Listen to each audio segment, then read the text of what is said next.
Salut à tous, c'est Guillaume. Aujourd'hui, on se retrouve pour une nouvelle vidéo high-tech sur la chaîne secondaire. Et aujourd'hui, on va parler d'écran. Je vais essayer de vous guider au maximum dans vos choix d'écran pour tous ceux qui recherchent un écran gamer actuellement. C'est un peu compliqué de faire son choix. Il y a énormément de propositions, de modèles d'écran qui existent. Il y a beaucoup de critères aussi assez spéciaux pour les écrans. La taille, la définition, le type de dalle, le taux de rafraîchissement, le temps de réponse, il y a énormément d'infos. Et pour ceux qui ne savent pas comment faire leur choix, je vais vous faire déjà une sélection d'un certain nombre d'écrans dans plusieurs catégories, des écrans Full HD, Quad HD, 4K, des écrans ultra-wide, 21 neuvième, 32 neuvième. Donc ça, je vous ai mis les liens et les références de tous les produits dans la description juste en bas. Je vais vous les montrer un petit peu après. Mais avant, dans cette vidéo, je vais d'abord vous refaire un petit passage sur le lexique et les différentes technologies, la liste des choses qu'il faut bien regarder quand on veut choisir son écran. C'est pas uniquement la taille, la définition, le taux de rafraîchissement. Vous avez aussi le type de dalle. En fonction de la dalle que vous allez avoir, vous aurez des meilleurs contrastes. Avec d'autres types de dalles, vous aurez des meilleures couleurs. Avec d'autres, vous aurez une meilleure réactivité. Donc c'est très important de bien choisir ces éléments-là. Et on va revenir déjà pour commencer sur les différentes choses qu'il faut regarder, les différentes caractéristiques techniques des écrans, à quoi ça correspond. Et ensuite, je vous fais la petite liste avec les différents écrans que je vous ai sélectionnés et que vous retrouvez aussi dans la description. Alors j'espère que cette vidéo va vous plaire. Si c'est le cas, comme d'hab, n'oubliez pas de mettre un petit pouce bleu. Pensez à vous abonner si ce n'est pas déjà fait, si vous voulez recevoir les notifications pour les prochaines vidéos. Pensez à mettre la petite cloche. Alors du coup, pour info, dans cette vidéo, je vous ai sélectionné donc 5 écrans Full HD, 6 écrans Quad HD, 3 écrans ultra wide, donc 21 neuvième, 32 neuvième, et 7 écrans 4K. Voilà, je vais vous en parler juste après. Alors commençons déjà avec le lexique pour les écrans. Quand je vais vous parler d'écran, je vais vous parler de la taille en pouces. Alors la taille en pouces, ça correspond à la diagonale de cet écran. Et ce qu'il faut savoir, c'est que 1 pouce, c'est à peu près 2,54 cm. Donc si je vous dis c'est un écran, par exemple, de 10 pouces, bon, il n'y a pas d'écran de 10 pouces sélectionné, mais si je vous dis c'est un écran de 10 pouces, il faut vous dire que c'est un écran qui fait 25,4 cm de diagonale. Donc ça, déjà, ça correspond à la taille. Alors, il y a les tailles les plus répandues, c'est 24, 27, 32 pouces pour les écrans PC. Pour ensuite, quand on joue sur console, ça peut aller bien au-delà. Mais voilà les différentes tailles. Ensuite, je vais vous parler de définition. Alors, il y en a qui disent définition, d'autres résolution. Résolution, c'est plus le terme en anglais, quand on parle en anglais. Mais ça se dit aussi beaucoup en français. Bon, le vrai terme techniquement, c'est définition. Ça va correspondre à la quantité de pixels que vous avez en largeur et en hauteur sur votre écran. Donc, par exemple, je vais vous dire un écran avec une définition Full HD, c'est 1920 pixels de large par 1080 pixels de haut. Ceux qui ont une définition Quad HD, c'est 2560 pixels de large par 1440 pixels de haut. Ceux qui sont en 4K, alors on dit 4K, mais techniquement, c'est pas le vrai terme. Normalement, on doit dire UHD, ultra haute définition. C'est 3840 par 2160. Techniquement, la 4K, c'est 4096 pixels de large. C'est un format cinéma, mais bon, tout le monde dit 4K. Exactement de la même manière que beaucoup de personnes disent la 2K pour la Quad HD, alors que la 2K, ça n'a rien à voir. Normalement, c'est une définition où on a 2048 pixels de large. Et la Quad HD, c'est 2560. Donc voilà, mais vous connaissez les différentes définitions. Et ensuite, ça existe aussi avec d'autres variantes. Par exemple, on a la Quad HD où c'est 2560 par 1440. Mais ça, c'est un format 16 neuvième. Je vais vous parler du format juste après. Mais si vous êtes en format 21 neuvième, qui est un format un peu plus large, ce n'est pas de la Quad HD, par exemple, ce sera de l'Ultra Wide Quad HD avec 3440 pixels de large pour 1440 pixels de haut. Donc déjà, parlons des différents formats. Vous avez donc les formats 16 neuvième, c'est le format classique, c'est un ratio en fait. Pour 16 de largeur, vous avez 9 de hauteur. Donc ça, c'est le format classique. À l'époque, il y a très longtemps, on avait des formats 4 tiers, hein, c'était beaucoup plus carré. Et donc maintenant, on a le format 16 neuvième. Vous avez aussi le format 21 neuvième. Donc là, c'est un ratio de 21 pour 9. Et ce ratio-là, pour info, quand vous allez au cinéma, dans une salle de ciné, en général, les films sont diffusés en 21 neuvième. Donc voilà, ça vous donne une petite idée. D'ailleurs, si vous regardez un film, la plupart du temps, vous n'aurez pas de bande noire en haut et en bas si vous les regardez sur un écran 21 neuvième. Et il y a un autre format là qui existe maintenant depuis quelques temps, c'est le 32 neuvième. Alors le 32 neuvième, c'est très simple, c'est un ratio de 32 pour 9, donc c'est exactement comme si vous aviez deux écrans 16 neuvième collés l'un à côté de l'autre, voilà, sans la petite bordure au centre. Donc ça peut être intéressant, on va dire que plus vous allez avoir un écran large, plus ça va être immersif. Si par exemple vous jouez à des jeux de voiture, ça va être intéressant. Moi je trouve que le plus intéressant ça reste le 21 neuvième, parce que le 21 neuvième ça reste immersif pour par exemple du jeu de voiture, de la simulation, des jeux par exemple d'aviation, Flight Simulator par exemple. Mais ça va être aussi immersif si vous jouez à Call of. On va dire que c'est le juste milieu. Et je trouve que c'est un format assez intéressant. Le défaut du 21 neuvième, c'est que si vous êtes streamer, vous pouvez pas trop prendre ça parce que vous allez streamer votre jeu. Alors soit vous coupez à gauche et à droite ce qui s'affiche, soit vous aurez des bandes noires en haut et en bas sur votre stream, donc c'est pas intéressant. Mais sinon, pour moi, le 21 neuvième, c'est le meilleur format selon moi. On va parler maintenant du taux de rafraîchissement. Alors le taux de rafraîchissement, ça s'exprime en Hertz. Pour info, si vous avez un écran 60 Hertz, ça veut dire que l'image va s'actualiser 60 fois chaque seconde sur votre écran. Si vous avez un écran 144 Hz, ce sera 144 fois, etc. Donc pour chaque écran, vous avez l'info. Alors des fois, vous avez une info de base, par exemple 144 Hz, et il vous indique qu'il est overclockable, par exemple à 160 ou à 165. Ça veut dire que bon, l'écran, on peut le faire tourner un peu plus haut et avoir un taux de rafraîchissement plus élevé. Qu'est-ce que ça va faire concrètement? Plus le taux de rafraîchissement sera élevé sur votre écran, plus ce sera fluide, ce qui sera affiché sur l'écran. Mais attention, si par exemple vous prenez un écran 4K 144 Hz, donc pour afficher 144 images par seconde, et que vous avez un PC qui est claqué, avec une mauvaise carte graphique, et que votre jeu peut tourner qu'à 30 images par seconde en 4K, bah, au final, vous exploiterez jamais à 100% votre écran. Donc c'est un petit peu dommage. Essayez de prendre une config adaptée à l'écran que vous allez prendre. Ou alors si vous achetez un gros écran en mode investissement pour 5, 6, 8 ans, vous dites allez j'en achète un bon, et que vous savez que dans un an ou dans 6 mois, vous allez acheter un bon PC, là ce ne sera pas trop un souci. Mais prenez quand même en compte que il faut avoir quelque chose d'adapté. C'est dommage de payer cher pour un écran si derrière on ne va pas l'exploiter à fond. On va parler maintenant des différents types de dalles. Alors les dalles, bon, il y a pas mal de choses qui existent. Vous avez les dalles IPS, vous avez les dalles VA et vous avez les dalles TN. Globalement, c'est ce qui est le plus répandu. Maintenant, on commence aussi à avoir des dalles OLED, pas mal. Avant, c'était plus sur les téléviseurs. Maintenant, on en voit sur les écrans PC. Quelles sont les caractéristiques de toutes ces dalles? Alors, la dalle IPS, vous avez de très très belles couleurs dessus, donc très très bon rendu des couleurs, ça va être parfait pour ça. Les dalles VA, vous allez, par contre, dalle IPS, le temps de réponse en général est un peu moins bon, même si ça s'améliore énormément depuis quelques années. Les dalles VA, le temps de réponse en général est correct, mais la grosse particularité, c'est que vous avez un très très bon contraste. Donc le très bon contraste, ça va être les zones noires sur l'image vont être vraiment avec un noir très profond, là où sur d'autres écrans, ce sera un petit peu gris. Voilà. Et ensuite, on a les dalles TN. Alors les dalles TN, c'était très répandu à l'époque parce que c'est celles qui ont la réactivité la plus intéressante. En général, c'est les écrans e-sport, il y a souvent des dalles TN. Pour ceux qui veulent quelque chose de réactif, en général, dalles TN, c'est intéressant. Mais le souci, c'est que l'image, elle est pâle, les couleurs sont pas très belles, les contrastes ne sont pas excellents. Donc, on va dire que c'est plus des écrans compétitifs. Le truc, c'est que on n'en voit plus beaucoup maintenant des dalles TN parce que les dalles VA et les dalles IPS se sont extrêmement améliorées. Et du coup, les gens maintenant se redirigent plutôt vers des dalles IPS ou VA parce qu'on arrive à avoir quasiment les mêmes performances que sur des dalles TN. Les dalles OLED, alors la particularité, c'est que vous avez un temps de réponse qui est excellent. Souvent, vous allez voir les écrans, en général, c'est 1 milliseconde, 2 millisecondes.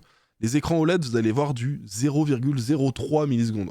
Autant vous dire, c'est instantané, la mise à jour de l'image sur l'écran.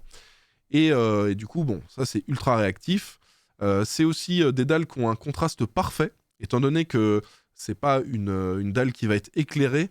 Vous avez chaque pixel qui est indépendant et qui est éclairé indépendamment. Ce qui fait que, par exemple, vous voulez afficher un noir parfait sur une dalle OLED, vous avez juste à éteindre le pixel, ce qui fait qu'on arrive à avoir le contraste parfait. C'est pas possible de faire mieux que de l'OLED. Voilà, du coup, OLED, très très bon contraste, très très bon temps de réponse. Les couleurs sont pas mal et on va dire le petit défaut de l'OLED parfois c'est la luminosité qui est un petit peu plus faible que sur les autres écrans.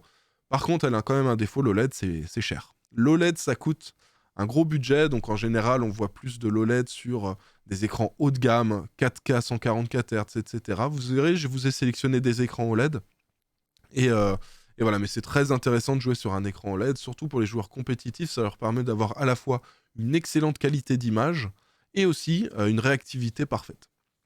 On va parler très rapidement de deux technologies. De temps en temps, je vais vous en parler. Vous verrez G-Sync, FreeSync. Qu'est-ce que c'est que ces technologies-là? Alors, il y a quelque chose qui existe sur les écrans, ça s'appelle le screen tearing. Imaginez que vous avez votre PC là, qui fait tourner un jeu. Par exemple, à un moment T, il est à 112 FPS, le jeu. Et que vous avez un écran qui est en 144 Hz. Ou que vous avez un écran qui est en 60 Hz. Hein. Peu importe que ce soit plus ou moins, si jamais votre écran, votre PC ne génère pas un nombre d'images par seconde exactement au même niveau que votre écran, et plus il y a de différence, plus vous allez avoir de screen tearing. Donc qu'est-ce que c'est que le screen tearing? C'est des petites déchirures dans l'écran. Vous devez les remarquer, je pense, ceux qui ont déjà un PC, un écran chez eux. Ça vous fait des petites déchirures qui sont vraiment pas agréables. Et l'avantage des technologies comme G-Sync et FreeSync, c'est que ça va permettre de synchroniser le rafraîchissement de l'écran sur ce qu'envoie le PC, ce qui veut dire que si l'écran, même s'il est en 144 Hz, s'il reçoit 107 images par seconde, il va rafraîchir l'image que 107 fois par seconde, et ça permet déjà d'éviter d'avoir les déchirures d'écran, et surtout ça donne une belle impression de fluidité. Donc c'est des technos intéressantes quand elles sont disponibles. Pour info, il y a beaucoup d'écrans qui sont compatibles FreeSync, et on peut activer. Alors FreeSync c'est plus AMD, G-Sync c'est plus Nvidia, mais sachez que avant c'était pas possible d'activer. Maintenant sur la plupart des écrans, même si vous avez une carte Nvidia, vous pourrez activer le FreeSync sur votre écran AMD. À côté de ça, on a aussi le temps de réponse. Alors le temps de réponse, attention à prendre vraiment entre très très gros guillemets sur les fiches techniques des écrans. Vous avez le temps de réponse, ça va être le temps que va mettre en gros votre écran à passer d'une couleur à une autre, à changer la couleur d'un pixel. Globalement, ça va impacter la réactivité d'un écran. Donc c'est assez important. Le souci, c'est que quand on regarde les fiches techniques sur les écrans, ils nous disent 1 milliseconde, 2 millisecondes, 3 millisecondes. Mais en fait, ils ne se basent pas sur une vraie réactivité. Ils se basent en général pour passer d'une couleur grise à une autre couleur grise.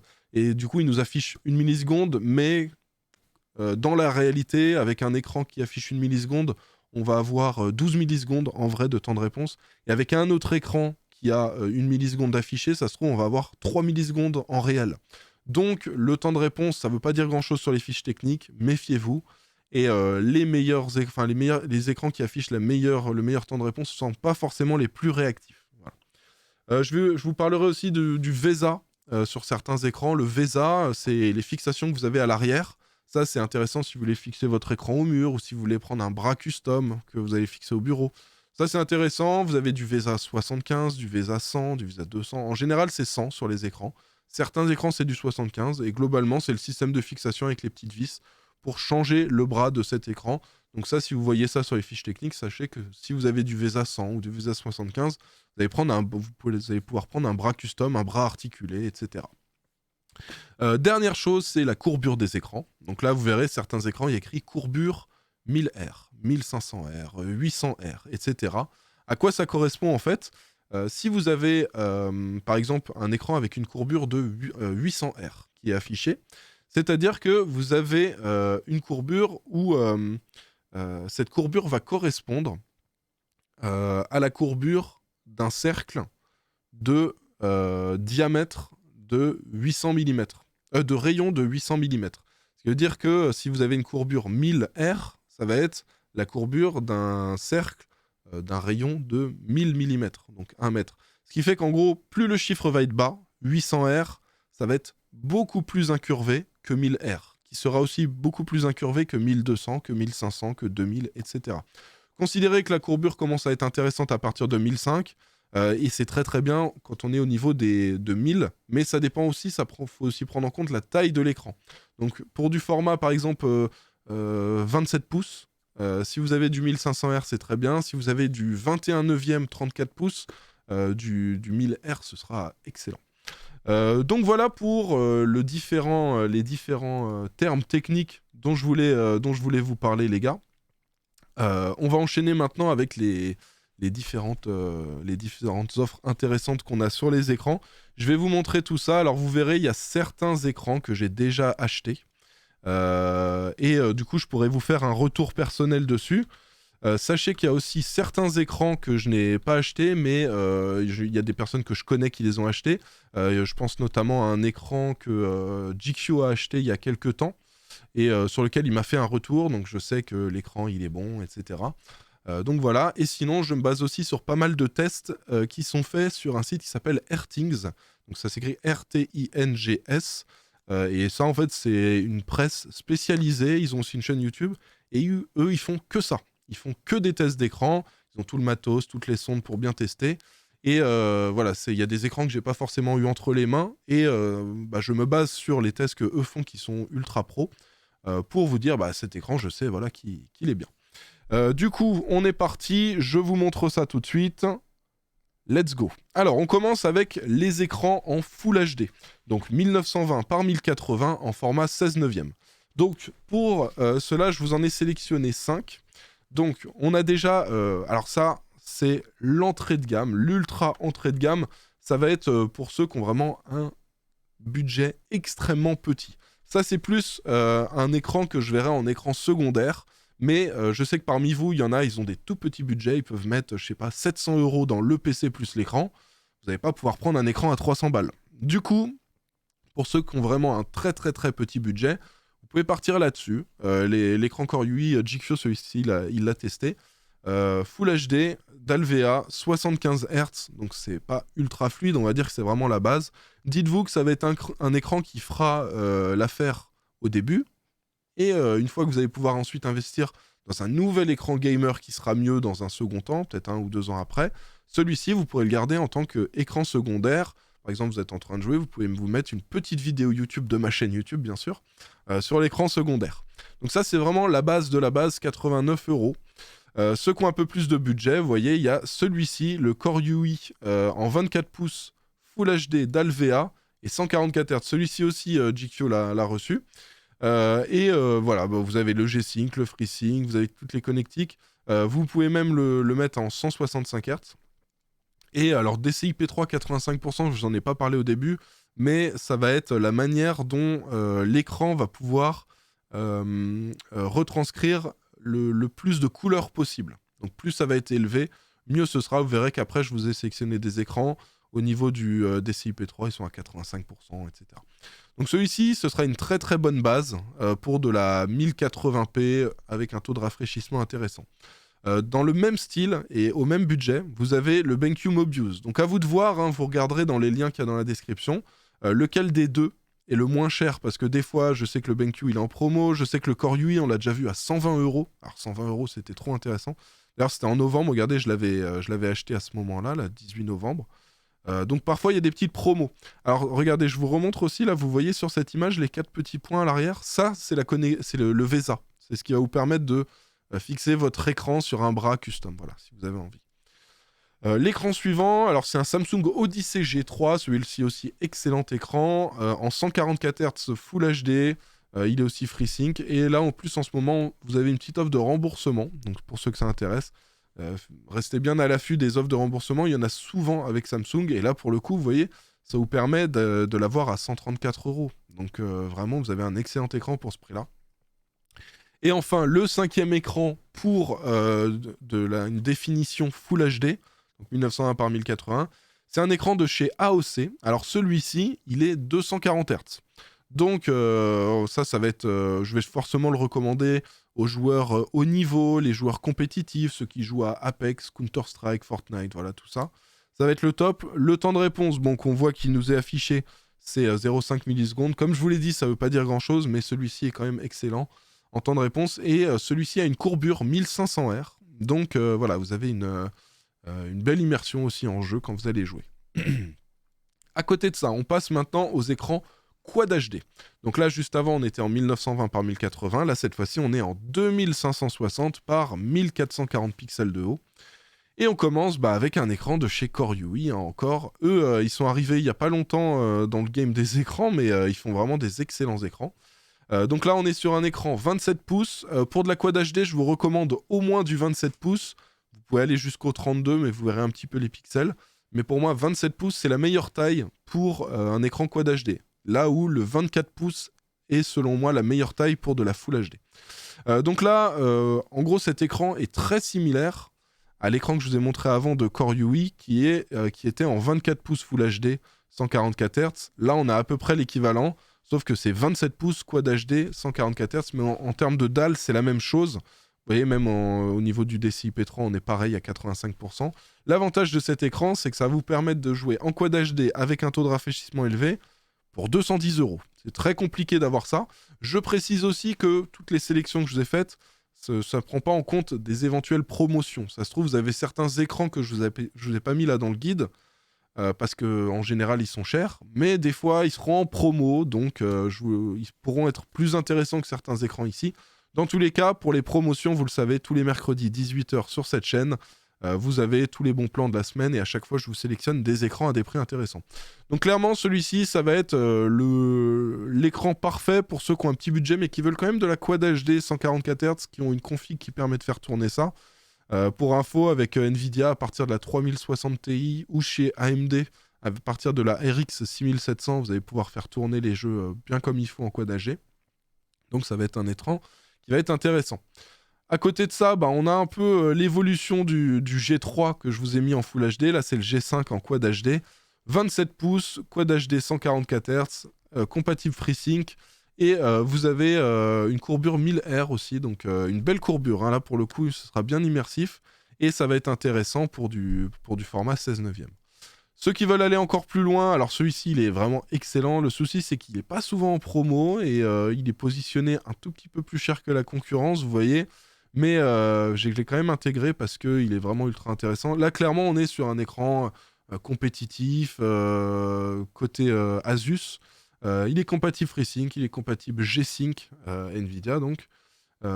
Et pareil, on est sur une définition Quad HD. Le taux de rafraîchissement est un peu plus élevé que les écrans d'avant. Là, on est sur du 165 Hz. Donc voilà, c'est intéressant. Et on est sur une dalle IPS, donc avec un bon rendu des couleurs. Sachant que malgré cette dalle IPS, l'écran est quand même ultra réactif. Ensuite, on a le Gigabyte M32Q. Donc celui-ci, la particularité, c'est que là, on passe sur du format, sur une taille, une diagonale d'écran de 32 pouces. Donc c'est beaucoup plus grand.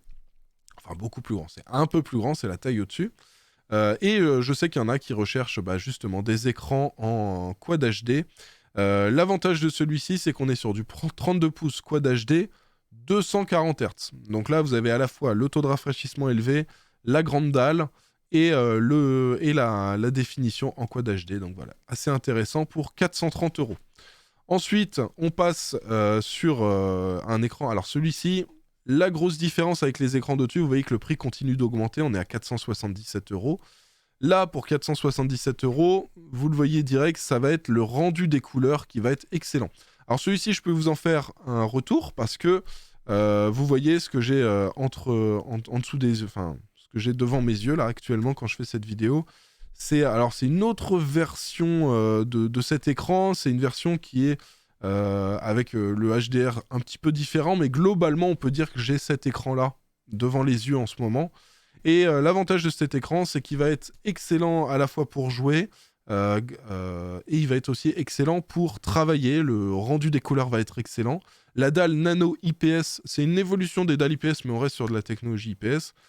Ça va faire que justement les couleurs vont être encore plus belles et ça va permettre aussi d'avoir des couleurs encore plus fidèles pour ceux qui font du montage, du Photoshop, ce genre de choses. Ça va être vraiment très intéressant pour travailler, mais aussi pour jouer. Donc moi, c'est un écran que je vous recommande à fond étant donné que c'est...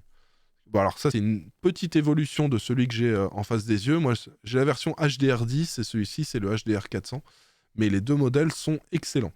Pour ceux qui veulent aller plus loin, il existe aussi en 32 pouces. Donc c'est un tout petit peu plus cher, 513 €, mais c'est pas excessif. Hein, voilà, vous avez 30-40 € de plus à payer. Et vous l'avez en 32 pouces. Voilà, excellent modèle aussi celui-ci, que je vous recommande à fond pour ceux qui veulent du grand format. On va maintenant passer au format 21/9. Vous voyez le format là? Donc c'est des écrans beaucoup plus larges. Au niveau de la taille, on est sur du 34 pouces pour celui-ci. Et c'est un modèle de chez Iyama. Alors il y a plein de gens qui disent Yamaha ou c'est Iyama, les gars, que ça se dit. Et donc là, on est sur un modèle G-Master Red Eagle. Donc c'est des écrans vraiment prévus pour du gaming. Alors attention, celui-ci, on a une courbure 1500 R dessus. Alors c'est pas une énorme courbure, mais je trouve que c'est correct pour du 34 pouces en 21/9. Et au niveau de la définition, c'est pareil, 3440 par 1440. Et là, on est... alors, les G-Master de chez Iyama, quand vous voyez Iyama G-Master, vous pouvez déjà vous dire que c'est bon pour du gaming. Hein. Ils font très attention à tout ce qui est temps de réponse, à tout ce qui est taux de rafraîchissement. Voilà, la qualité des dalles aussi sont très bonnes, la luminosité est bonne. Ils font des excellents écrans, Iyama. J'en parle pas forcément ultra souvent parce que niveau prix, des fois, c'est pas parfait. Là, on arrive à en retrouver un qui est excellent, avec un taux de rafraîchissement 165 Hz. En 34 pouces, en ultra wide quad HD, 0,4 millisecondes de temps de réponse. Vous savez qu'en vrai c'est un peu plus, mais ça reste quand même un très très bon écran celui-ci. Tout ça pour 432 €, ça va être très intéressant pour ceux qui veulent un écran justement en 21/9 sans exploser le budget. Pour ceux qui veulent ce format-là, 21/9, mais beaucoup plus grand, vous avez celui-ci, vous avez le InnoCN en 40 pouces. Celui-ci je l'ai commandé, GQ aussi l'a commandé. Ça c'est du 40 pouces, donc c'est vraiment très très grand. Alors attention, il n'est pas incurvé celui-ci, donc je précise. Par contre, une très bonne définition, une très grande taille, et c'est compliqué de trouver au-delà de 34 pouces sans passer les 1000 € de budget. Donc celui-ci est très intéressant. Alors là, vous voyez 639 €, mais on a un petit coupon de 150 qui est disponible depuis méga longtemps. Hein. Ça fait plusieurs mois qu'il y a ce petit coupon de 150 €, ce qui fait que vous l'avez à 489. Et à 489, c'est ultra intéressant. L'avantage de celui-là aussi, c'est que vous avez un très très bon rendu des couleurs, vous allez aussi pouvoir travailler dessus sans souci. Et si vous voulez aussi bien que cet écran, mais chez d'autres marques, c'est ce que je vous disais, vous allez mettre minimum 800, 900, 1000 € pour avoir un équivalent. Donc très intéressant. Le seul truc avec cet écran-là, avec cette marque-là, c'est que je ne sais pas ce que ça donne dans le temps. Autant, vous voyez, avant, je vous parlais de Iyama, je vous parlais de LG. On sait que ces écrans-là, même après 6, 7, 8 ans, bon, ça peut arriver d'avoir des pixels morts. Mais en général, c'est rare ça peut arriver, mais c'est rare. Celui-ci, j'ai pas d'infos sur l'historique. Je sais pas si au bout de 2 ans, l'écran il va continuer de fonctionner. Au bout de 5 ans, il va continuer de fonctionner. Ce que je peux vous dire, c'est qu'on l'a reçu, on l'a testé. La qualité est top. Le rapport performance-prix est très très bon. Le rapport qualité-prix est très bon. Ce qu'il faut voir, c'est vraiment si dans le temps ça tient. C'est la seule interrogation que j'ai sur cette marque. Mais clairement, c'est un modèle que je vous recommande. Ensuite, on a... Alors là, attention, on est plus sur de l'ultra-wide, on est sur du dual-wide. Donc le dual-wide, c'est du 32/9. Ce qui veut dire que c'est comme si vous aviez donc 2 écrans 16/9, l'un à côté de l'autre. Et là, je vous ai mis le Odyssey Neo G9. Alors attention, ils en ont encore sorti un nouveau là cette année au CES. Bon, il n'est pas encore disponible à la vente et à mon avis, il va être extrêmement cher. Là, c'est comme si vous aviez 2 écrans Quad HD, donc 2 écrans de 2560 par 1440, l'un à côté de l'autre. Ce qui fait que vous vous retrouvez avec une définition de 5120, donc 2 fois 2560, et par 1440. Là, ils se sont trompés sur le site, hein, c'est 1440 ici. Voilà. Et le taux de rafraîchissement, il est de 240 Hz. On va dire que ça, c'est l'écran ultime. Je vais le recommander à tous ceux qui font des jeux de voiture, ça va être intéressant. Ceux qui font du montage vidéo, vous allez adorer faire vos montages vidéo là-dessus. Donc voilà. Et pour info, récemment, j'ai vu une vidéo de Leo Techmaker qui est sortie, où il s'est amusé à prendre 3 écrans comme ça, et à se faire un super cercle autour de lui avec 3 écrans. Et c'est voilà, assez intéressant. Si vous voulez voir cette petite vidéo, moi je vous la recommande. Vous allez kiffer. On enchaîne avec les écrans 4K. Alors attention, là j'ai sélectionné plusieurs types d'écrans. Vous allez voir, il y en a, c'est des grands formats, d'autres c'est des plus petits formats. Donc il y en a que je vais vous recommander pour jouer sur un bureau. Et il y en a que je vais vous recommander pour jouer en mode chill, plutôt dans le canapé. Donc on commence avec la base de la base de la base.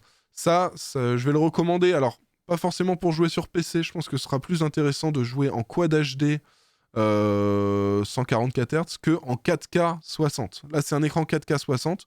Celui-ci, il va être intéressant, cet écran, pour ceux qui veulent un petit écran dans la chambre, sur le bureau, pour brancher les anciennes consoles. Donc pas la PS5 ni la Xbox Series X, tous les autres modèles qui permettent justement de faire de la 4K 60. Ça va être intéressant. Celui-ci, vous pouvez le mettre sur le bureau, il n'y a pas de souci. Et ça vous permet d'avoir un bon écran en 4K sans exploser le budget. C'est vraiment la base de la base. Pour ceux qui veulent aller plus loin, vous avez celui-ci. Comme vous le voyez, les budgets explosent. Là, on est au plus du double du prix avec ce modèle-là. Parce que donc on est sur une dalle VA de 28 pouces en 4K avec 144 Hz pour le taux de rafraîchissement. Il est compatible Nvidia G-Sync. C'est le Samsung Odyssey G7. Celui-ci sera excellent pour de la 4K 144 Hz. Mais comme vous l'avez vu, le budget il augmente. Donc là-dessus, vous allez brancher les consoles next-gen ou des PC. Branchez pas un PC avec une RTX 3060 là-dessus. C'est de la 4K à 144 Hz. Donc ça veut dire chez Nvidia, vous mettez minimum une 3080. Bon, vous pouvez éventuellement mettre une 3070 Ti, mais voilà, vous n'allez pas exploiter à fond l'écran. Donc mettez plutôt une 3080, 3090, 3090 Ti, 4080, 4090. Voilà, vous pouvez essayer de mettre ça. Sinon, vous avez chez AMD minimum 6800 XT. 6900 XT, 6950, 7900 XT, etc. Voilà, vous connaissez. Si vous voulez vraiment exploiter votre écran à fond et en profiter, ce serait dommage de payer cher pour un écran 4K 144 Hz pour faire tourner les jeux en 4K à 60 images par seconde. Voilà pour cet écran que je vous recommande, qui est intéressant. Pour ceux qui veulent aller encore plus loin, vous avez celui-ci. Alors celui-ci, je l'avais eu entre les mains, c'était Gigabyte qui me l'avait envoyé. Le M32UC, donc là aussi, excellent écran. On est en 32 pouces, donc c'est un peu plus grand que l'écran Samsung, c'est pour ça que je vous l'ai sélectionné, mais les deux sont à peu près similaires. Celui-ci, vous pouvez aller un petit peu plus loin, je crois qu'il s'overclock à 160 Hz, il me semble. 144 OC à 160, donc c'est bien ça. Et celui-ci, pour l'avoir eu entre les mains, pour avoir pu jouer dessus, je vous le valide aussi à 100%, c'est le top. On va maintenant passer au grand format. Alors, grand format, attention, il y a des télés et il y a des écrans PC. On commence avec une télé. C'est la LG OLED C2. Alors si vous arrivez à choper des C1 en promotion, elles sont très très bien les C1. Donc mais le souci c'est qu'il n'y a plus trop de stock. Mais si jamais vous trouvez une promo, allez-y en dessous des 850 on va dire. J'allais vous dire 900, mais si vous trouvez en dessous de 850, vous pouvez y aller, c'est des très bons modèles. Alors ils ont sorti la C2, c'est celle-ci qui est disponible maintenant, avec des petites améliorations, mais globalement, on est sur une qualité de dalle excellente. On est sur de l'OLED. On est sur du 120 Hz et de la 4K. Et ça, je vais vous le recommander à fond pour les joueurs console dans le salon, ou éventuellement des joueurs qui mettent un PC dans le salon et qui jouent à des jeux manettes. Là, ça peut être intéressant. Sinon, vous avez... Alors ça, c'est à peu près équivalent. Sauf que celui-ci, c'est un écran PC. En termes de fidélité des couleurs, ça va être un peu mieux que l'écran d'avant. On reste sur de l'OLED. On reste sur du 120 Hz mais overclockable à 138. Et l'avantage, c'est que voilà, vous avez du G-Sync, vous avez des petites technos qu'on trouve sur les écrans PC et pas forcément sur les télés. C'est un tout petit peu plus cher que la C2. Mais en vrai, les 60 € de diff, moi j'aurais tendance à les mettre si jamais vous allez utiliser votre écran pour jouer uniquement. Si vous avez besoin du tuner, si vous avez besoin des applications Netflix, tout ça, prenez plutôt la LG OLED C2 si vous allez la mettre par exemple dans le salon. Si c'est un truc que vous allez mettre dans la chambre, fixé au mur, pour jouer comme ça manette, et que vous pouvez mettre une box Android dessus, voilà, prenez plutôt ce modèle-là qui sera plus intéressant selon moi. Dans le même style, vous avez cet écran-là. Alors celui-là, je peux bien vous en parler parce que pendant 1 an, j'ai fait mes meilleurs games dessus, Call of, j'ai fait tout Borderlands 3 aussi, tout le jeu dessus. Là, 43 pouces, 4K, 144 Hz, 1 milliseconde de temps de réponse. L'écran est excellent, les couleurs sont très très bonnes. On reste sur du 43 pouces. Alors moi, j'avais fait un peu le fou, je l'avais mis sur mon plan de enfin, je l'avais fixé au mur et j'avais un plan de travail de 65 cm qui était décalé du mur de 5 cm. Donc en gros, le bout de mon plan de travail était à peu près à 65 cm, on va dire, de l'écran, parce que l'écran était collé au mur, mais il est quand même un peu épais. Ça fait très grand. Tous les gens qui venaient chez moi tester, ils me disaient « Ah, il est trop proche l'écran, il est trop grand ». Moi, ça allait, mais en vrai, si vous prenez ça, soit vous me mettez dans le salon, soit vous le fixez au mur, mais avec quand même pas mal de recul. Si vous y jouez sur un bureau, prenez un plan de travail de 80 cm de profondeur minimum. minimum. Sauf si vous êtes des fous comme moi et que ça vous dérange pas, mais la plupart des gens en général, c'était le souci, le retour qu'ils me faisaient. Et enfin, on a un autre écran OLED là en 48 pouces. 4K, 144 Hz, et non, 120 Hz celui-ci. Il est à 1020 euros. Alors celui-ci, c'est GQ vous en a fait une vidéo dédiée. D'ailleurs, moi, je vous avais fait une vidéo de celui-ci. Et GQ vous avez fait une vidéo de celui-là. Alors, comme d'habitude, l'OLED, faites attention. Il peut y avoir du marquage hein, sur les écrans. Donc, il y a des technos qui sont intégrés sur les écrans, mais méfiez-vous quand même. Faites en sorte d'avoir toujours l'écran qui s'éteint au bout de 3 minutes là, ou 5 minutes sur Windows. Laissez bien toutes ces choses-là. Et ne gardez pas l'écran quand vous ne l'utilisez pas. Ça vous évitera d'avoir des marquages. Alors après, les marquages, on peut les faire sauter. Vous prenez un bloc-notes, là. Vous faites ça. Bloc-notes. Voilà, vous prenez le bloc-notes. Bon, là, moi, il est en noir, donc mauvais exemple. Mais vous le mettez en blanc comme ça sur tout votre écran et vous le laissez comme ça tourner. Ça vous enlève la plupart du temps les marquages qu'il peut y avoir dessus sur votre écran OLED. Mais voilà, faites attention, parce que c'est un risque sur les écrans OLED. Alors, on a fait le tour des différents écrans que je voulais vous montrer. Je vous ai expliqué comment bien choisir, les specs techniques, les choses à bien regarder. Normalement, vous avez tout en main maintenant pour choisir l'écran gamer parfait qui correspond à vos besoins, à votre budget, qui rentrera parfaitement dans les petits checks que vous êtes mis. Je vous rappelle que vous retrouvez les liens et les références de tous les produits dont je vous ai parlé dans la description de la vidéo juste en bas. Donc profitez bien, dites-moi ce que vous en avez pensé. S'il y a des écrans que j'ai pas mis dans le classement, il y en a forcément, c'est compliqué de les sélectionner. Il y a plein de très bons écrans que j'ai pas forcément mis. Sinon, vous auriez une vidéo qui dure 2 heures. Donc voilà, j'ai essayé de vous sélectionner les meilleurs, ceux qui sont à des prix les plus intéressants. Mais si vous avez des recommandations, n'hésitez pas à partager tout ça avec la communauté dans les commentaires. Voilà, si vous avez des petites pépites ou même des choses qu'on connaît pas forcément. Vous voyez par exemple Core UI, il n'y a pas grand monde qui connaît. C'est des excellents écrans. Donc voilà. Si la vidéo vous a plu, n'hésitez pas à mettre un petit pouce bleu. Pensez à vous abonner. Attention, là, on est sur la chaîne secondaire. Donc si vous êtes abonné à la chaîne principale, vous n'êtes pas forcément abonné à celle-ci. Donc n'hésitez pas à vous abonner si ça vous intéresse et à mettre la petite cloche pour recevoir toutes les notifs. On se retrouve dans 2 jours, mercredi à 18 h pour les bons plans de la semaine. Il y aura très certainement des écrans dans les bons plans. En général, il y en a chaque semaine. Donc voilà, on se retrouve dans 2 jours. En attendant, portez-vous bien et je vous dis à bientôt. Allez, ciao, ciao.